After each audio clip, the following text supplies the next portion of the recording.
जमात इस्लामी हिंद मुस्लिम personal law की तरफ पूरी उम्मत को मुतवज्जा करने के लिए 23 अप्रैल ta 7 मई के दौरान मुल्क गिर सतह पर पर्सनल लॉ बेदारी मुहिम का एहतमाम कर रही है। पर्सनल लॉ के मुताल्लिक उम्मत मुस्लिमा के तमाम अफराद में शऊर बेदार किया जाए, मुस्लिम पर्सनल लॉ को दरपेश खतरात से निमटने की तैयारी की जाए। इस काम के लिए तमाम मसालिक व मकातिब फिक्र के अफराद के दरमियान इत्तेहाद व इत्तेफाक का माहौल फरोग दिया जाए। जमात इस्लामी हिंद इस मौके पर उम्मत मुस्लिमा के तमाम अफराद से ख्वाहिश करती है कि वो अपने आपस के फरोई इख्तिलाफात को नज़रअंदाज करके मिल्लत के वसी मफाद में इस अहम मुहिम का हिस्सा बन जाएं और मुल्क की मौजूदा हुकूमत तक ये पैगाम पहुँचाएं कि मुसलमानान हिंद अपनी शरीयत में किसी भी किस्म की मुदाखलत बर्दाश्त नहीं करेंगे और वो इस मामले में पूरी तरह मुत्तहिद व मुत्तफिक है। इस्लामी हिंद के जानिब से 23 अप्रैल से 7 मई तक मुहिम चलाया जा रहा है, जैसे कि मुस्लिम पर्सनल लॉ का अवेयरनेस कैंपेन चलाया जा रहा है। आइए हमारे साथ बात करने के लिए इस मौजू पर जमात इस्लामी हिंद के सदर बात करेंगे। बिस्मिल्लाहिर्रहमानिर्रहीम। जमात इस्लामी हिंद 23 अप्रैल ta मई 7 तक मुल्कगिर मुहिम मनाई रही है। ये मुहिम मुस्लिम पर्सनल लॉ के तहत मुल्कगिर मुहिम है। इस मुहिम का मकसद मुस्लिम पर्सनल लॉ यानी मुसलमानों के आइली क़वानीन जैसे निकाह, खुला, तलाक़, वसीयत, विरासत वगैरह और बच्चों की परवरिश के तहत जो भी मुसलमानों के आइली क़वानीन हैं उसके तहत मुस्लिम माशरे में मुसलमानों में बेदारी पैदा करना है और उनकी दीनी तालीमात के ताल्लुक़ से उसमें मुस्लिम माशरे में बेदारी पैदा करना है। चूँकि मुस्लिम माशरे में अपनी ख़ुद की लाइल्मी और बेइल्मी के ताल्लुक़ से जो मुसलमान बेइंतहा परेशानियों और मसाइल के शिकार होते हैं, इस मुहिम के ज़रिए हम उन्हें इस परेशानियों से छुटकारा दिलाना चाहते हैं।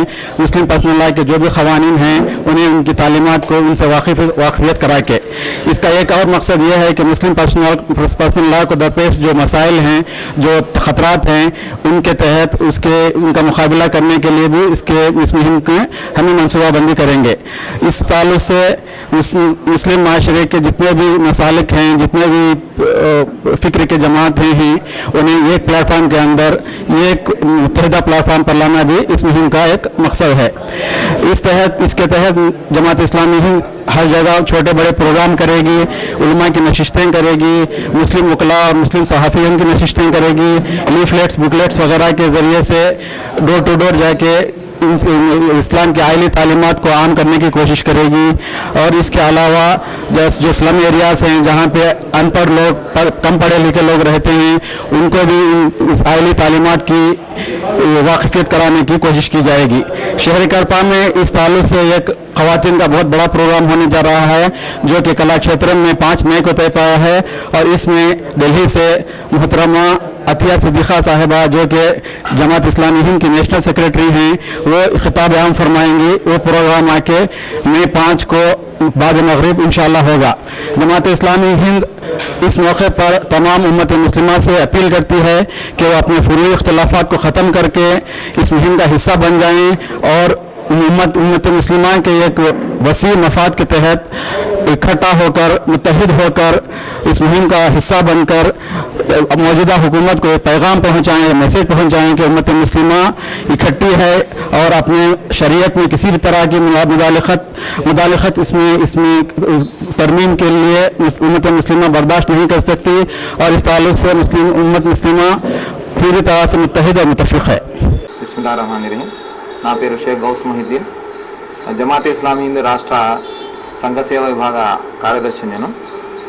జమాత్ ఇస్లామీ హింద్ దేశవ్యాప్తంగా ఏప్రిల్ 23 నుండి అంటే ఈరోజు నుండి 7 మే వరకు 15 రోజుల వరకు ముస్లిం పర్సనల్ లా జాగృతి ఉద్యమాన్ని నిర్వహిస్తుంది.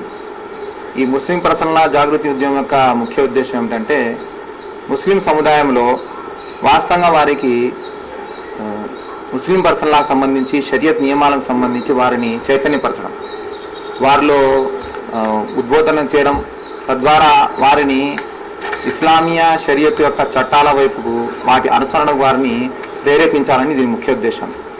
ఇందులో ముఖ్యంగా ముస్లిం పర్సనల్ అనేది ఇది వ్యక్తిగత కుటుంబ సంబంధించినటువంటి నియమాలకు సంబంధించినటువంటి ఒక చట్టం.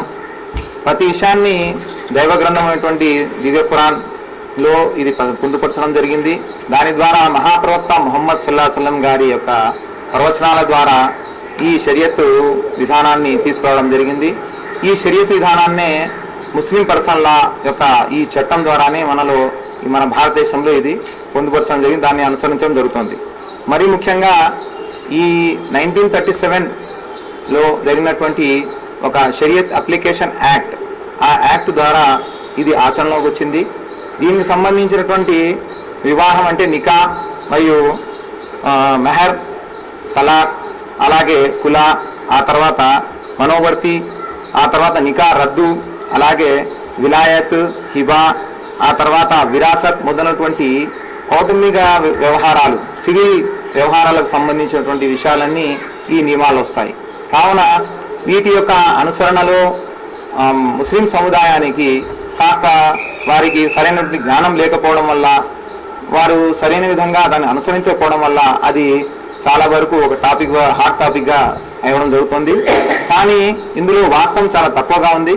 2011లో జరిగినటువంటి సెన్సస్కు ఆధారంగా చేసుకొని మేము గత సంవత్సరంలో ప్రత్యేకంగా ముస్లిం సముదాయం, ముస్లిం ప్రజలు ఎక్కడైతే మన దేశంలో ఎక్కువగా నివసిస్తున్నారో అలాంటి హైకోర్టులలో మేము ఆర్టీఐ యాక్ట్ ద్వారా ఒక సర్వే చేయడం జరిగింది. విడాకులకు, నికా, తలాక్కు సంబంధించిన విషయాలు కోర్టులలో ఎన్ని విషయాలు ఇక్కడ అవి కోర్టుల వరకు వస్తున్నాయని మేము తెలుసుకోవడం జరిగింది. అందులో మనకు తెలిసినటువంటి విషయాలు చాలా ఉన్నాయి. అందులో ముఖ్యమైన విషయం ఏంటంటే ముస్లింలలో 0.5% మాత్రమే తలాక్ కేసులు నమోదవుతున్నాయి. అంటే దీన్ని ఒకసారి మనం ఆలోచించాలంటే సుమారు 200 నికాలలో, 200 పెళ్లిలలో కేవలం ఒక్క పెళ్లి మాత్రమే తలాక్ వరకు, కోర్టు వరకు వెళ్ళి విడాకుల వరకు కావడం జరుగుతుంది. ఇది పెద్ద మొత్తంలో ఏం జరగడం లేదు, ఇదేం పెద్ద విషయం కాదు, చాలా సహజమైనటువంటి విషయం. కానీ వీటి యొక్క అనుసరణలో కాస్త జరుగుతున్నటువంటి వాటిని మీడియాలో దాన్ని అనవసరంగా హైలైట్ చేయడం కానివ్వండి, కొందరు మతతత్వ వ్యక్తులు ముస్లింలకు వ్యతిరేకంగా ఇలాంటి విషయాలను తీసుకురావడం, వారిని ముస్లిం సముదాయాన్ని దాన్ని కారణం చేయనటువంటి ఒక దృష్ట్యా వారి యొక్క ఇతరత్రటువంటి ఎజెండాల ద్వారా వారు ఏం చూస్తున్నారంటే వీటిని అనవసరంగా హైలైట్ చేస్తున్నారు.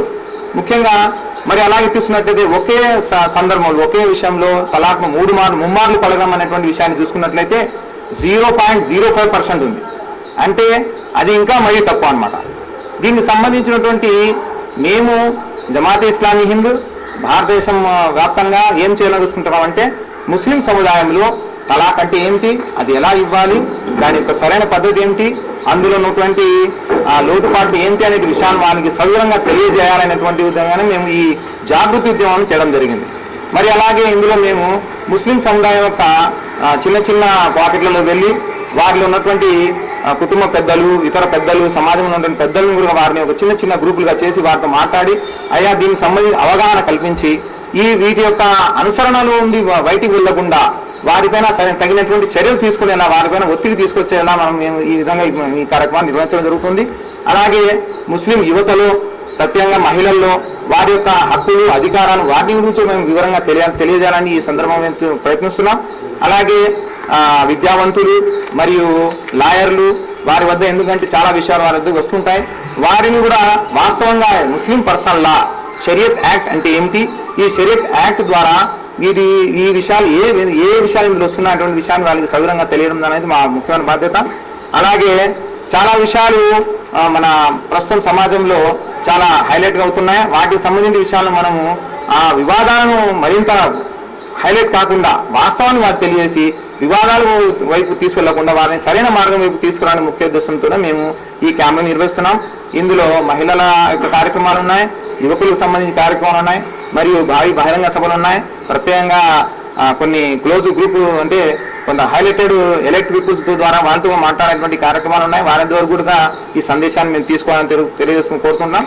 కాబట్టి ఈ సందర్భంగా మేము తెలియజేస్తున్న విషయం ఏంటంటే ఈ ముస్లిం పర్సనల్ లా జాగృతి అనేది కేవలము ఒక సంస్కార విధంగా ముస్లింలో ఉన్నటువంటి అజ్ఞానం వారికి తెలియకపోవడం వల్ల అనేటువంటి తప్పులను సంస్కరించాలనేది వారి ఒకవైపు తీసుకోవాలని ముఖ్య ఉద్దేశంతో ఈ కార్యక్రమం నిర్వహిస్తున్నాం.